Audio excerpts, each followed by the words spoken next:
Late night whispers, tears overflow. Heart it keeps on breaking slow. Empty promises, cold winds blow. Feeling lost, nowhere to go. Memories fade, but they won't quit.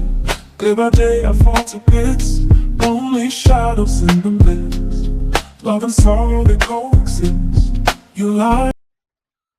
Ole hai ka video ka channel ak lo lom thar le chewa I voi ni chu akma ka video lo upload to khan comment section affordable do hek man form do hek lo review ve la ti kha oma voi ni hi afu thodon khop me ka package ka donga ka tun kar tir khan yang monday khan mai thei ka donga amaro chu ka unbox man mai lo wa ka da renga unbox lo khan chuanin minina ka unbox a video te ka siama ingken ka ti fel veka ama ero chu và đôi thao đây cái microphone kha alo in connect diklova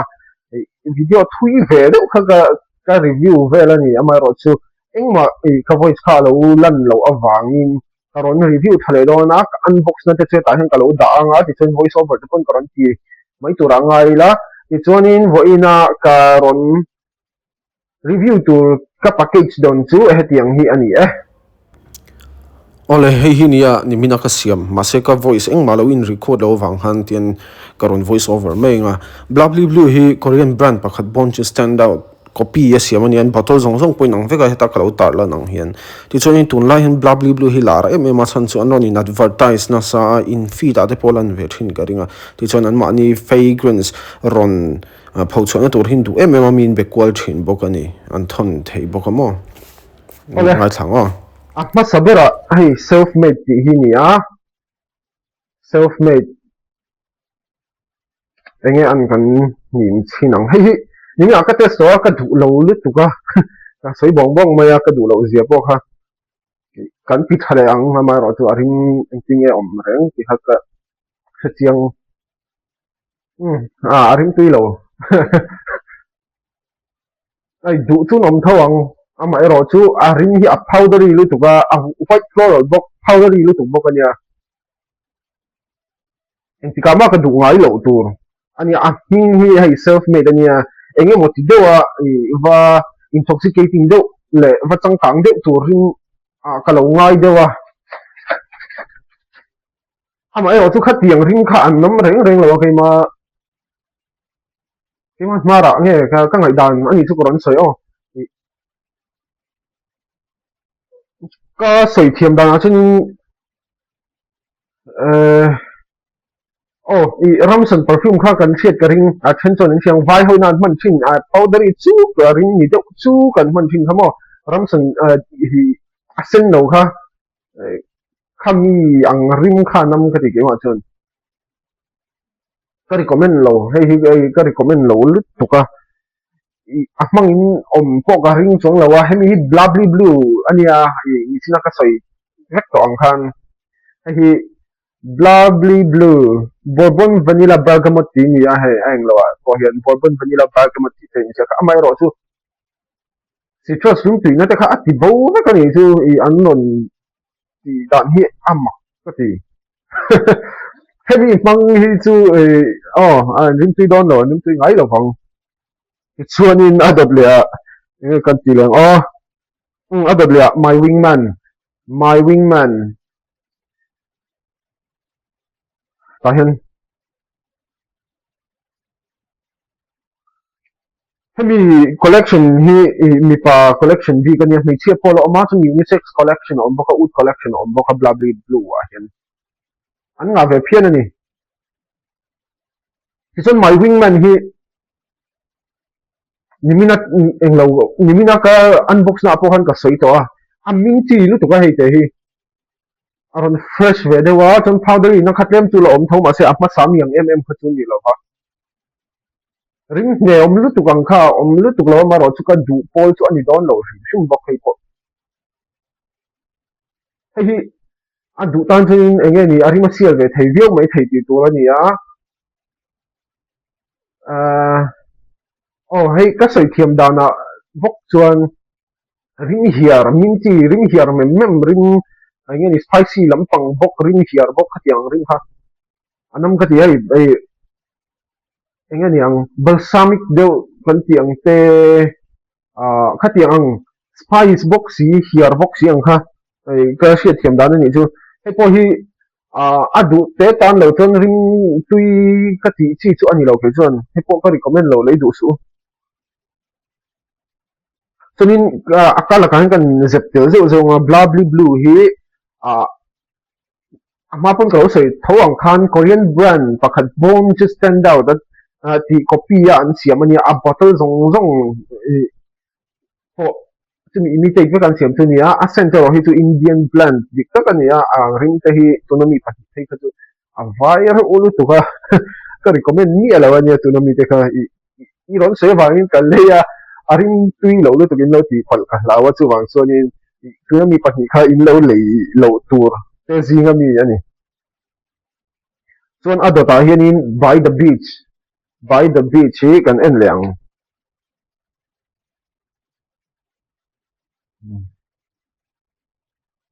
nimina ka ka to na sa te nia test strip hi ama ro chu karon hmang non mani chu hei chu a citrus a fresh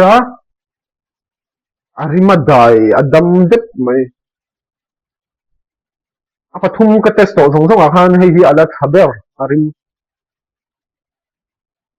nge ni ring hne om lu tuk ang kha om ve lova i ron ti deuh chu ko ron powder hi ring ni deuh chu vai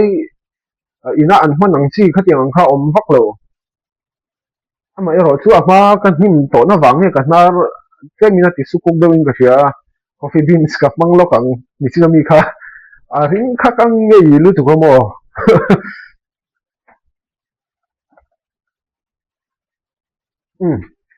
hei coffee beans kan nim wang wang anga azia ma yang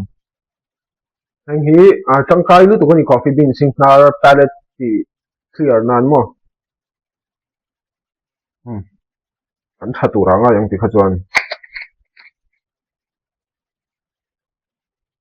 tunami hi by the beach ti nia a ring ma dai bera ring hne om lova a citrus azia phian azia ro tuk adang kan te zen ang kan na soi zel don nia hei hi last drunk ania ta hang kan te sang last drunk enge an don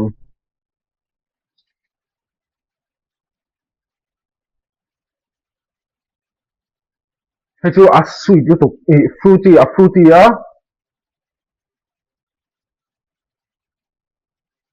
nati boka nei ring mom nati kan ti hian mom ni chi a silo ma se deuh hiang ang kha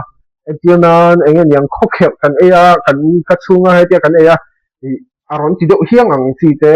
ani lo po in cashew nuts te kan eya khami ti deuh hiang khatiang ang nati feeling khamin ke he hian last drunk kania hei po hi fresh lam pol tho ani ka test to zinga khan hei hi anati bera ama ero chu lemin arim hi atak ve deuh hreta summer ni sen salu tung hnoya chuan nom chu ka ring lo deuh ma se zan lama nuam ang zana ni se summer nights out vela te pon nuam biau in ka ringa chang kang ve reuh phian thei don in ka hria ring te hi chuan a dot le hei hi lights off inia lights off ring dang engma nam lo tur angai la lights off hei pawh fruity fragrance tho a fruity lu tu hei hi gomo fragrance kan ti zinga khan a thun tel thein ka hria keimah chuan hei hi a vai zong zong zinga khan hei hi a ring te hi enge a sexy ber ka ti ta hianin nge ni passion fruits sap thei kan ti ang chi ring te khan nam tela chuanin white floral te tel boka vanilla tel boka a ring te thuma mo tun dang hawa pokhan vanilla chu tel vek thowa hei caramel le amber te pawh a tel ve ani hmel e a in zia dana ni che karon chei ta kang han passion fruits ring hi atak vera hei hianin a rima ti sial katia fruity fragrance ro passion fruits hi aring te hi fragrance an man hin ati sexy thina ni hei poi chu tiang che chana ron sexy re ulu tuka aminga anon man te poi a in he lights off ania engani zana lights off moment lampang khatiang anga ta na anti deu te po ani mai thei sexy vei phian ani hei hi ero chu adu tan chunin asial thei deu don ka sia ava boi ka ke ka thar to lo ri mai anga ti chon tuna mi kha lights off ania azia om pol ani rin tu kala ti deu ber ro ka thar le si don ka che phei do pheng phunga ma ro chu poi lo turanga yang ato bera hei old money dinia old money ahen aring ke malaka ya ni zana hei ka mang ching he he test dan ka tia aring chu arei lu tu kadang poi ni vek don ari ma rei vek don amai ro chu rin ne om kharin rei do nam kha ape om lo ani chu wang chon lei sual oi mi lo hei hi ni zana ka man ching na chan po ni zana video ka siam ka tiang khanin ka video siam han hei ring tui ka ti bera chu wang chonin enge taksa nam dan ni hai no eng ti kha a test nan ka tia zana ka manga ti khan san khoin ka namani a tu singa ka thowa ka in him le a chu ta po chong kala nam tho ani bo ina ka ti nan chu mo chon hei hi chu a citrus a chamomile te cedar vanilla ti nia hei hi ka du na chan pakha chu a udi na hi enge a changkang ka tia tuna a udi dan ring te hi changkang ve ro phiana ama ero chu man tam chi ning ka helova ka ngai na don riau khan ka sia ma ro chu ka taksa te kan ka kap china ni sana ka soita kang khan khan nam rei ta ka kha na ring kha eta nim lu de u ding ka sia aring tui ka ti rei lu tu glova ama ero chu aring te ero hi chu a thum na kha a zawa aring te chu tang kang phiana udi a heta aron thum rem rem boka maski boka hete hi chu occasion ni le tang kang de tu chi ning ka sia kala du deuh ber tho tho in ka sia kha kan him le hian aring tui vereng hei ngoro ka soi thiam dana chunin le bokana designer perfume pa ngai ve tak te ka ra po ma se hei chu azia thei viau in ka ring chuan khati song kha ani a paruk ani a karon tilang vek to amaro chu kan rank vereng renga recommend ang zong chuan old money hi occasion na zira chang kang thei tur chi nia adu tan chonin lei kha aswal thui lu tuk lo in ka ringa chang kang phian chuan number 2 na chonin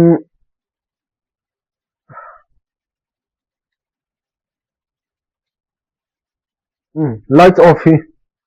hi number 2 na ka recommend le a ni china arima sexy ka ti te khani mo fashion food room te hi angai not om re ulu tuk chon apa thumna ka recommend to hi by the beach ti khania arim az engeni adai ka ti te khania arim tidem de ma aba ma ko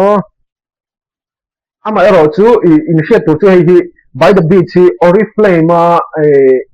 men's collection citrus tonic ne khana rima in an zul de wain ang lek keima taksa chon hei hi citrus tonic ne nei an dewa wang hian ka kap du min ka ring lawa citrus tonic kha arin tui lo ka ti alo ania du tu an tama ni zo phei chonin citrus tonic hi alar de ta singa min hi ka sia thing dang ai ring tui atam lu tu ka oriflame ma ko amaro chu citrus tonic hi ring tui ti lo hi an om bak pon ka lo se lowa keima hin ka du lo thunga ka du lo na chan chu hemi khami citrus tonic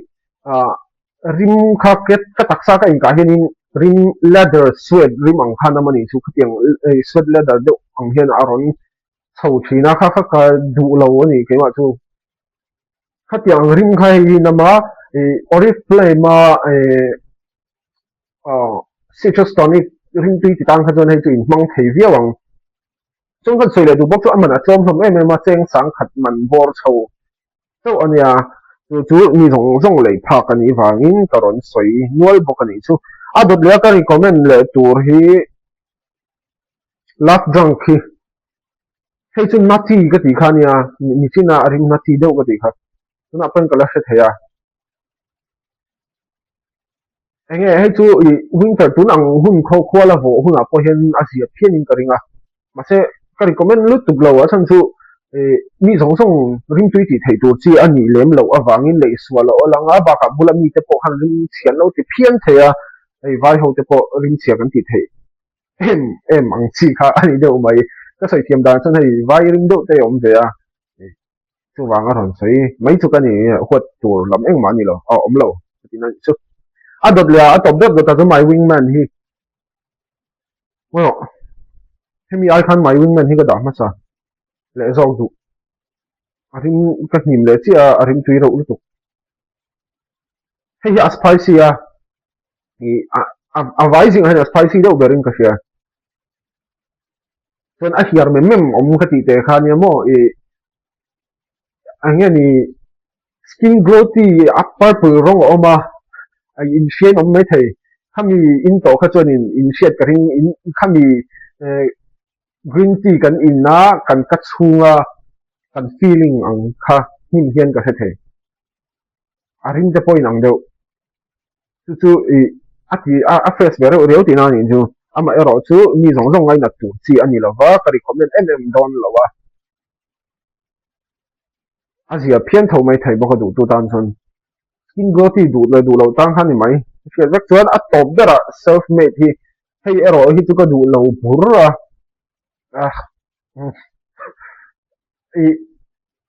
a ti a nam huk hei chu a nam huk ka ni tak mai wiring dik tak ani a